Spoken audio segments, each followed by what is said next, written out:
घटिया मुखालिफ 26 साल से मेरे किरदार कुशी कर रहे हैं।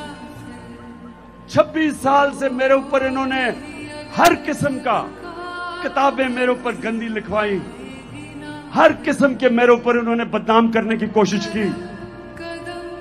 लेकिन अल्लाह की शान देखो, आज अब किस तादाद में आए हुए हैं और मुझे हौसला अफजाई कर रहे हैं।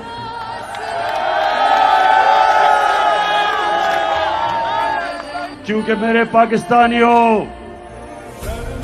ये अल्लाह ने कुरान में लिखा हुआ है कि इज्जत और जिल्लत मेरे हाथ में है। नहीं तो अमीर लोग, पैसे वाले लोग इज्जत खरीद सकते, लेकिन इज्जत नहीं खरीद सकते।